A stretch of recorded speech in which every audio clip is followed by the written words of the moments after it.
ಬೆಳಗಾವಿಯಲ್ಲಿ ಮೇ 17ರಂದು ಸ್ವಚ್ಛ ಬೆಳಗಾವಿ ಅಭಿಯಾನವನ್ನು ಭರ್ಜರಿಯಾಗಿ ಹಮ್ಮಿಕೊಳ್ಳಲಾಗುತ್ತಿದೆ. ಶಿವಂ ಅಸೋಸಿಯೇಟ್ಸ್ನ ಶಿವಾನಂದ ನೀಲಣ್ಣನವರ ನೇತೃತ್ವದಲ್ಲಿ ಈ ಕಾರ್ಯಕ್ರಮ ನಡೆಯಲಿದ್ದು, ಸುಮಾರು 25,000 ಕಾರ್ಯಕರ್ತರು ಶ್ರಮದಾನದಲ್ಲಿ ಭಾಗಿಯಾಗಲಿದ್ದಾರೆ. 17ನೇ ತಾರೀಕಿಗೆ ಸ್ವಚ್ಛ ಬೆಳಗಾವಿ ಅಂತ ಒಂದು ಪ್ರೋಗ್ರಾಮ್ ಮಾಡ್ತಾ ಇದ್ದೀವಿ. ಬಹಳ ಖುಷಿಯಿಂದ, ಬಹಳ ಇಂಟ್ರೆಸ್ಟ್ ಇಂದ ಮಾಡ್ತಾ ಇದ್ದೀವಿ.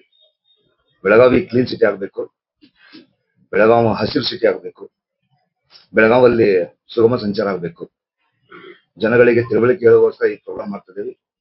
ಎಲ್ಲ ಜನ ಸೇರಿ ಭಾರತ ದೇಶವನ್ನ ಕಟ್ಟಬೇಕಾಗಿದೆ.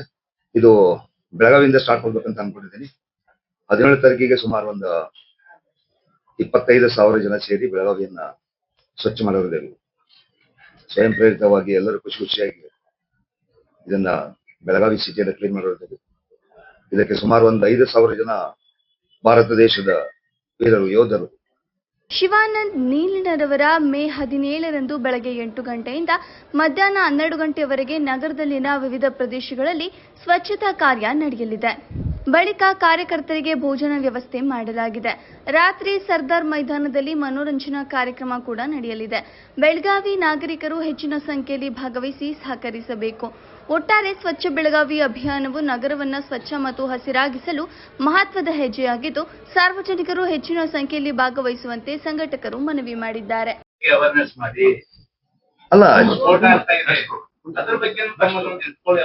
ಅದನ್ನ ಇಟ್ಕೊಳ್ಳೋಣ. ಅದನ್ನ ನನಗೆ ನೀವೆಲ್ಲ ಈ ತರ ಹೇಳಿದ್ರೆ ನಾ ಅದನ್ನು ಮಾಡ್ತೀನಿ, ಅದನ್ನು ಮಾಡೋಣ.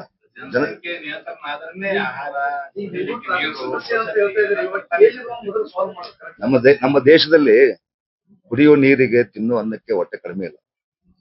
ಆಕ್ಚುಲಿ ನಿಜವಾಗ್ಲೂ ಕಡಿಮೆ ಇಲ್ಲ.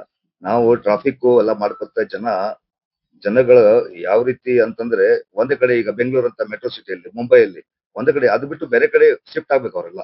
ಅಂದ್ರೆ ಆಕ್ಚುಲಿ ಮಾಡತಕ್ಕಂಥ ಕೆಲಸ ತುಂಬಾ ಇದೆ. ಅದನ್ನ ಮಾಡೋರು ಮಾಡ್ತಾ ಇಲ್ಲ, ಮಾಡೋರು ಮಾಡ್ಬೇಕಲ್ಲ. ನಾವು ಸರ್ಕಾರದ ವಿರುದ್ಧ ಇಲ್ಲ, ಮಾಡ್ಬೇಕಾದ್ರು ಎಲ್ಲ ಕೆಲಸ ಮಾಡಿದ್ರೆ ತುಂಬಾ ಈಸಿ ಇದೆ ಅಂತ ಹೇಳ್ತಾ ಇದ್ದೀನಿ.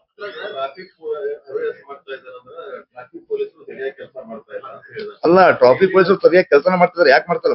ಇಂಥ ಬಿಸಿಲಲ್ಲಿ ಅವ್ರು ನಿಂತಿದ್ದಾರೆ, ಅವ್ರನ್ನ ಕೇಳೋರು ಯಾರು ಇಲ್ಲ. ಬಿಸಿಲಲ್ಲಿ ಟ್ರಾಫಿಕ್ ಪೊಲೀಸ್ ಪಾಪ ಅಲ್ಲಿ ಒಣಗ್ತಾ ಇದ್ದಾರೆ, ಅವ್ನು ಕೇಳೋರು ಯಾರು ಇಲ್ಲ. ಅದು ಬಿಟ್ಟು ನಾವ್ ಏನೇನೋ ಪ್ರಶ್ನೆ ಮಾಡ್ತಿದ್ದೇವೆ. ಏನ್ ಮಾಡ್ಬೇಕು? ಅವ್ರಿಗೆ ಏನಾದ್ರು ವ್ಯವಸ್ಥೆ ಮಾಡ್ಬೇಕು, ನೆರಳಲ್ಲಿ ಇರ್ಬೇಕು ಅವರು. ಪಾಪ ಅವ್ರು ಬಿಸಿಲಲ್ಲಿ ನಿಂತು ಅವ್ರು ಯಾಕೆ ಡ್ಯೂಟಿ ಮಾಡ್ಬೇಕು ಪಾಪ? ಹೌದು. ಅಲ್ಲಲ್ಲ, ನಾನು ಮಾನವೀಯತೆಯಾಗಿ ಮಾತಾಡ್ತೀನಿ. ಮನುಷ್ಯತ್ವ ಉಳಿಬೇಕಂತಂದ್ರೆ ಒಬ್ಬರ ಬಗ್ಗೆ ಒಬ್ಬರು ಪ್ರೀತಿ ಹೊಟ್ಟಲೇಬೇಕು, ಒಬ್ಬರ ಬಗ್ಗೆ ಒಬ್ಬರ ಕಾಳಜಿ ಮಾಡ್ಲೇಬೇಕು. ಮಾಡದಿದ್ರೆ ಮಾತ್ರ ದೇಶ ಉಳಿಯುತ್ತೆ. ಇಲ್ಲ ಅಂತಂದ್ರೆ ಈಗ ಹೆಂಗ್ ಹೋಗ್ತದೆ ಹಿಂಗ ಹೋಗುತ್ತೆ ಅಷ್ಟೇ. ಬೆಳಗಾವಿಯ ಮುಖಾಂತರ ದೇಶಕ್ಕೆ ಒಂದು ಮಾದರಿ. ಜಿಲ್ಲಾಡಳಿತ ಪ್ರಶ್ನೆ ಅಲ್ಲ. ಜಿಲ್ಲಾಡಳಿತ ಎಲ್ಲರೂ ಎಲ್ಲ ಕಡೆ ಭಾರತ ದೇಶದಲ್ಲಿ ಎಲ್ಲರೂ ಯಾರು ಏನ್ ಕೆಲಸ ಮಾಡ್ತಾ ಇದ್ದಾರೆ.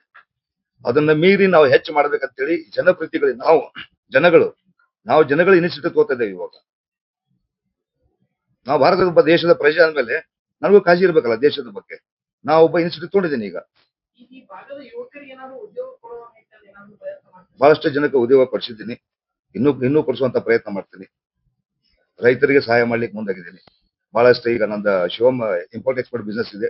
ಅದ್ರ ಮುಖಾಂತರ ರೈತರಿಗೆ ಲಾಭ ಮಾಡ್ಕೊಳ್ಬೇಕಂತೇಳಿ ಓಡಾಡ್ತಾ ಇದ್ದೀನಿ. ನನಗೆ ದುಡ್ಡಿನ ಹುಚ್ಚಿಲ್ಲ, ನನಗೆ ಜನಗಳ ಪ್ರೀತಿ ಗಳಿಸ್ಬೇಕನ್ನೋ ಹುಚ್ಚು. ನನಗೆ ರಾಜಕೀಯ ಹುಚ್ಚಿಲ್ಲ.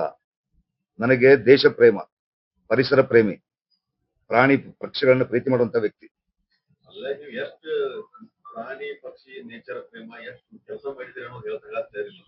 ಅಲ್ಲ, ನಾನು ನಿಮಗೆ ಹೇಳ್ತಾ ಇದ್ದೀನಲ್ಲ, ನಾನು ನಿಮಗೆ 27th ಫೆಬ್ರವರಿಗೆ ನನ್ನ ಬರ್ತ್ಡೇಗೆ ಭಾರತ ದೇಶದಾದ್ಯಂತ ಲಕ್ಷಾಂತರ ಜನಗಳಿಗೆ ಸಹಾಯ ಮಾಡಿದ್ವಿ ನಾವು. ನನ್ನ ಶಿವಂ ಅಸೋಸಿಯೇಟ್ ಜನ ನಾಸಿಕ್ ಆಗಿರ್ಬೋದು, ಔರಂಗಾಬಾದ್ ಆಗಿರ್ಬೋದು, ನಾಗ್ಪುರ್ ಆಗಿರ್ಬೋದು, ಭಾರತ ದೇಶದಿಂದ ಕನ್ಯಾಕುಮಾರಿಯಿಂದ ಕಾಶ್ಮೀರವರೆಗೆ ಬಡವರಿಗೆ ಸಹಾಯ ಮಾಡಿದ್ದೇವೆ. ಯಾರು ಅದು ಸಪೋರ್ಟ್ ಇದೆ, ಸಹಯೋಗದಲ್ಲಿ ಅಂದ್ರೆ ಅವ್ರ ಸಪೋರ್ಟ್. ಪ್ರೆಸ್ ಮೀಟಿಂಗ್ ಅಲ್ಲ ಸರ್, ಅವ್ರ ಸಹಕಾರ ಅಂದ್ರೆ ಅವ್ರು ನಮ್ಗೆ ಸಹಕಾರ. ಹಂಗೆಲ್ಲ ಇರೋದಿಲ್ಲ. ಈಗ ನಾವು ಏನ್ ಮಾಡ್ತಾ ಇದ್ದೇವ್ರಿ, ನಾವು ಅವ್ರಿಗೆ ಇದು ಕೊಟ್ಟಿದ್ದೀವಿ, ನಿಮ್ದು ಸಹಯೋಗ ಇರ್ಲಿ ಅಂತ ಬೆಳದೀವಿ. ನಾವು ಪ್ರತಿಯೊಬ್ಬರು ಜಿಲ್ಲೆ, ಪ್ರತಿಯೊಬ್ಬರು ಮಾಧ್ಯಮ ಮಿತ್ರರಿಗೂ ನಾವು ಹೇಳ್ತೀವಿ, ನೀವು ಸಹಯೋಗ ಕೊಟ್ರಿ. ಓಕೆ, ಪ್ರತಿಯೊಬ್ಬರಿಗೆ ಹೇಳ್ತೀವಿ. ಆಕ್ಚುಲಿ ಅಂದ್ರೆ ಮತ್ತೆ ಅವ್ರು ಸಹಯೋಗ ಕೊಡ್ತೇನೆ ಅಂತ ಹೇಳಿದ್ದಾರೆ. ಮತ್ತೆ ಬೆಳಗಾವಿ ಸ್ವಚ್ಛ ಇರೋ ಜವಾಬ್ದಾರಿ ಆಕ್ಚುಲಿ